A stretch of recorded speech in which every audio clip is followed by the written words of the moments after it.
నేను రాంగరాంగా మా నవీన్ లవ్ తిడుతున్నాడు, పొలం తిడుతున్నాడు అనుకున్నా. ఇక్కడ ఎమ్మెల్యే తండ్రి ఏదో అన్నారు అని. ఆయన పాపం ఆయన దగ్గర కొలు పోతున్నట్లేదు, కొడుకు ఎమ్మెల్యే అయింది కదా, ఆయన మనసున పడతలేదు, ఏదో అంటున్నాడు.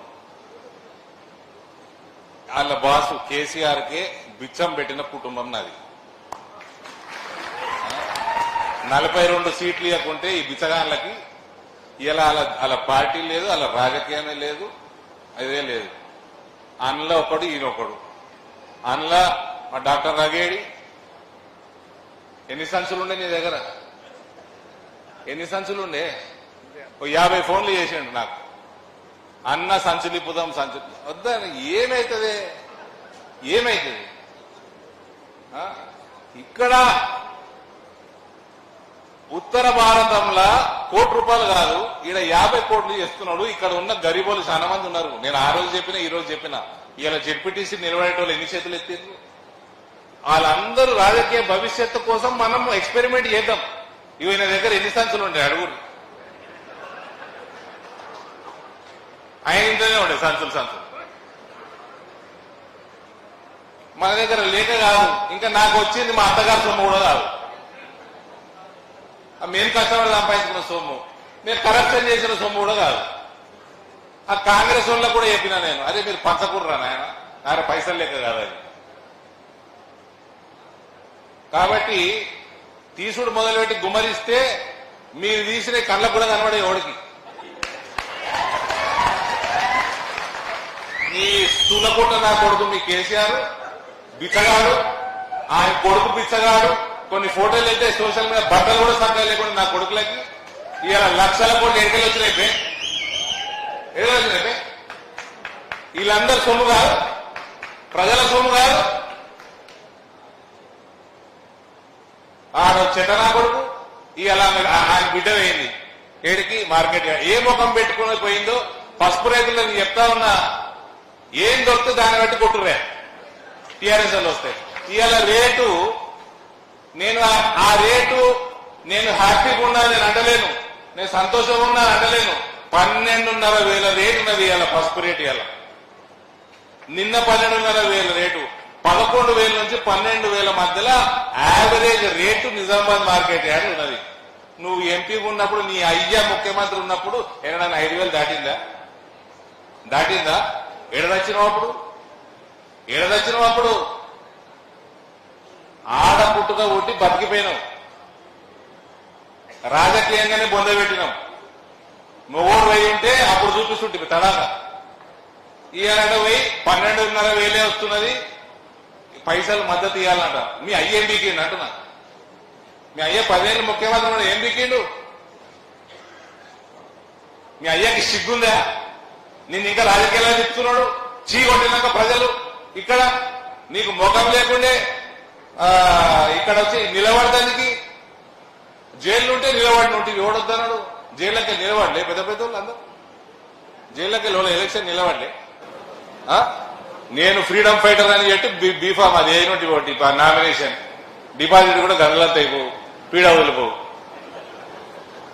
ఈ మీ మొక్కలు వద్దురా పోయి చూసేది, మీ మొక్కలు చూడం మేము.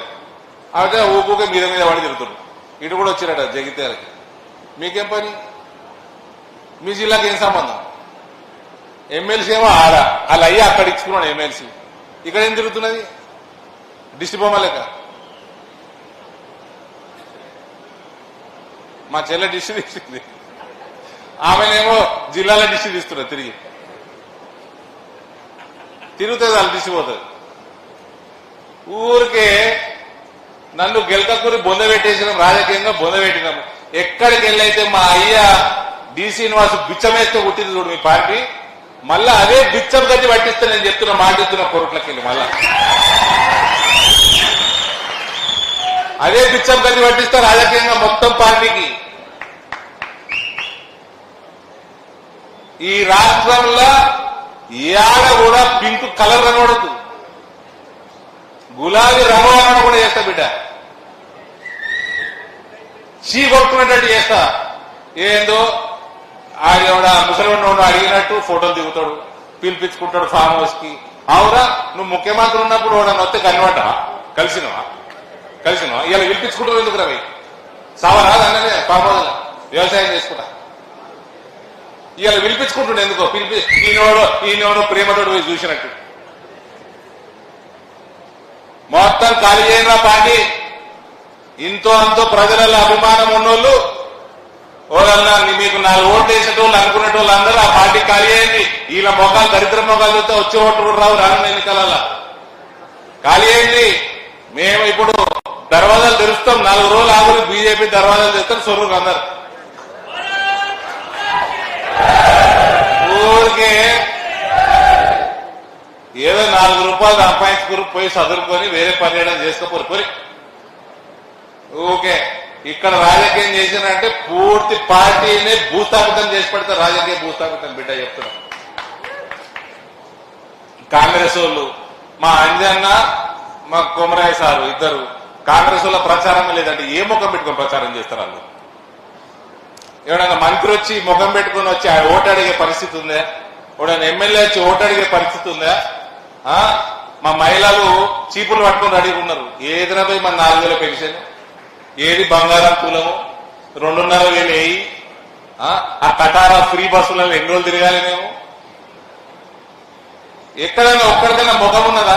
నిరుద్యోగుల దగ్గరకు పోయి గ్రాడ్యుయేట్ల దగ్గరకు పోయి వాళ్ళకు ఓటు అడిగే పరిస్థితి ఉన్నదా?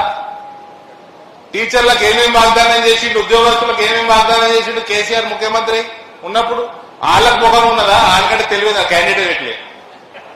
కాంగ్రెస్ వాడికి ఎవ్వరి ముఖం లేదే, వాళ్ళు ప్రచారం చేసుకోనిక లేదు. వాళ్ళు ఏమన్నా అంటే పైసలు పంచుతారు. రేపు 100% చెప్తున్నా పైసలు పంచుతారు. పైసలు తీసుకొని కమలంకి గుద్దుంది. పైసలు తీసుకొని కమలం గుర్తారు. ఏం పెద్ద పనేం కాదు. నీ దగ్గర పైసలు ఉన్నాయని వస్తున్నది.